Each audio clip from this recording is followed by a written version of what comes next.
बहू और बुलेट। घर के बाहर फट फट फट की जोर से आवाज हुई। सीमा को लगा कि पटाखे फूट रहे हैं। वो डर के मारे घर से बाहर निकली। देखा तो सामने योगेश यानी कि पतिदेव एक बुलेट बाइक पर बैठे हैं।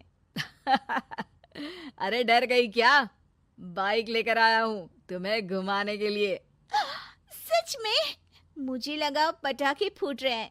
अरे पटाखे भी फूटेंगे और मिठाई भी बटेगी। माँ को तो बुलाओ। माँ भी बाहर आ जाती है। अरे योगेश बेटा, इतनी जल्दी आ गया? और ये गाड़ी किसकी है? साहब की है? हाँ माँ, तुम्हारा बेटा साहब से कम है क्या? मेरी ही है। अरे बेटा, इतनी बड़ी गाड़ी ले ली, इससे तो तू घोड़ा ही ले लेता। महंगी पड़ी होगी ना? माँ महंगी सस्ती छोड़ो और मिठाई लाया हूँ, गांव में बंटवा दो। अरे बंटवा क्यों दो? पीछे बैठो, गांव में बांट कर आते हैं। सब खुश थे। योगेश गांव के बाहर एक कोयले की खदान में मजदूरी करता था। मेहनत और अकल से उसने वहां ठेकेदारी का काम सीख लिया और सूझबूझ से ठीक ठाक पैसा बनाने लगा। गांव में बात फैल गई कि योगेश के घर धमाका गाड़ी आई है। ऐसी गाड़ी पहले कभी किसी ने गांव में तो देखी नहीं थी। योगेश और माँ गाड़ी से वापस घर आ जाते हैं। बेटा, बाबूजी ऊपर से देख रहे होंगे और आशीर्वाद भी दे रहे होंगे तुझे। वो होते तो उनको भी घुमाता माँ। पूरे गांव में नाच नाच के मिठाई बांटने जाते। जैसे मैंने नाच नाच के बांटी थी जब वो अपने लिए एक साइकिल लेकर आए थे। बस बस, बाबूजी दो बात भी सुनाते कि फटफट वाली फटफटी ले आया। सीमा आगे कहती है, अपने लिए तो ये गाड़ी ले आए और मेरे लिए? अरे ये गाड़ी तुम्हारे लिए ही तो है। पक्का मेरे लिए है? अरे पक्का तुम्हारे लिए है। अगली सुबह जब योगेश सो रहा होता है तो उसे बाहर से गाड़ी की आवाज आती है। वो घबरा कर चिल्लाता है, चोर चोर, मेरी गाड़ी ले जा रहा है, चोर चोर। माँ भी जागती है और योगेश के साथ दरवाजे की तरफ भागती है। जैसे ही दोनों बाहर निकलते हैं तो देखते हैं कि सीमा गाड़ी चला रही है। अरे बहू, नाक कटवाओगी क्या? ये क्या कर रही हो? अरे गिर जाओगी, ये क्या कर रही हो तुम? सीमा गाड़ी को रोक कर कहती है, सारे गांव में घुमा लाई, कहीं नहीं गिरी। क्या? सारे गांव में घुमा लाई? अरे लोग क्या कहेंगे बहू? सोचा क्या एक बार? यही कहेंगे कि कितनी अच्छी गाड़ी है। अरे तुम्हारे बारे में। हाँ, कहेंगे ना कि देखो कितनी अच्छी गाड़ी पर बैठी है। बहू गाड़ी रखकर योगेश और सासू माँ के पास जाती है। तुमने कब गाड़ी चलाना सीखा? हमारे बाबूजी के पास पुरानी स्कूटर थी, सीख ली। फिर स्कूल में एक मास्टर जी भी ऐसी ही गाड़ी लेकर आते थे, उन्होंने सिखा दी। हाँ हाँ, स्कूल के मास्टर आजकल यही सब तो सिखा रहे हैं। पढ़ाई का कुछ सिखाते तो कुछ भला होता। अरे बहू, अब गाड़ी मत चलाना। हमारे परिवार में कभी किसी औरत ने पीछे से आगे की सीट पे आने की हिम्मत नहीं की है। तुम भी मत करना, समझी? जी समझ गई माँ जी। सीमा सास की बात सुनकर चुपचाप रसोई में जाकर उदास होकर खाना पकाने लगती है। सास सुबह सुबह मंदिर से पूजा करके लौट रही होती है।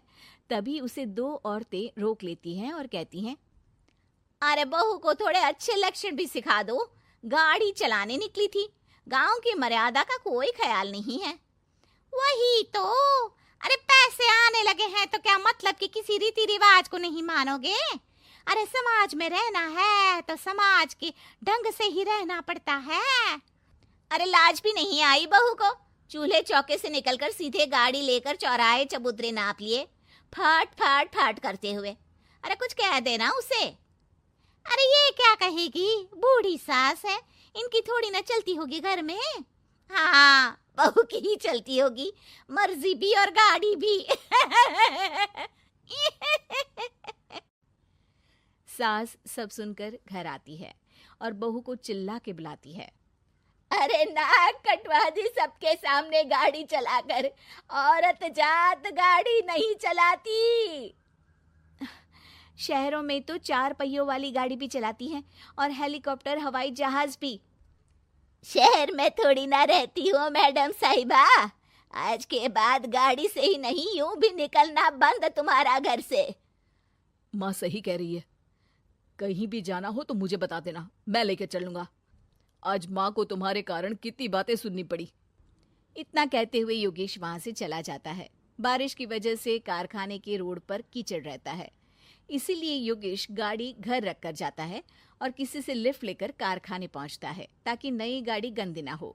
लेकिन शाम को इतनी तेज बारिश होती है कि उसे वापस आने का कोई साधन ही नहीं मिलता। बारिश बढ़ती जाती है। रात के 11 बज जाते हैं। रास्ते में एक नदी का ब्रिज है। अगर उस पर पानी आ गया तो योगेश कारखाने में ही फंस जाएगा। पूरी रात भूखे प्यासे बितानी पड़ेगी। घना अंधेरा, बिजली की कड़कड़ाहट और तेज बारिश। राजेश डर भी रहा था, ठंड से कांप भी रहा था। तभी उसे रोड से आती हुई एक रोशनी दिखती है। वो देखता है कि उसके सामने एक बाइक आकर खड़ी हुई है। वो ऊपर वाले को धन्यवाद देकर उस बाइक वाले आदमी की तरफ बढ़ता है, पर पास जाकर देखता है तो भौचक्का रह जाता है। सीमा, तुम यहाँ इतनी बारिश में गाड़ी पर? पहले बैठो तो, नदी ब्रिज पे आ जाएगी तो जाना मुश्किल हो जाएगा। योगेश गाड़ी के पीछे बैठता है। सीमा गाड़ी चला रही है। मैंने तो तुमको पहचाना ही नहीं। गाड़ी की आवाज तो पहचानी होगी ना। अरे पर मुझे नहीं पता था कि तुम आओगी। अच्छा किया कि तुम आ गई। माँ नहीं आने दे रही थी, पर हमेशा पति पत्नी की रक्षा थोड़ी ना करेगा, पत्नी को भी तो करनी चाहिए। योगेश को सुबह अपने किए पर पछतावा होता है।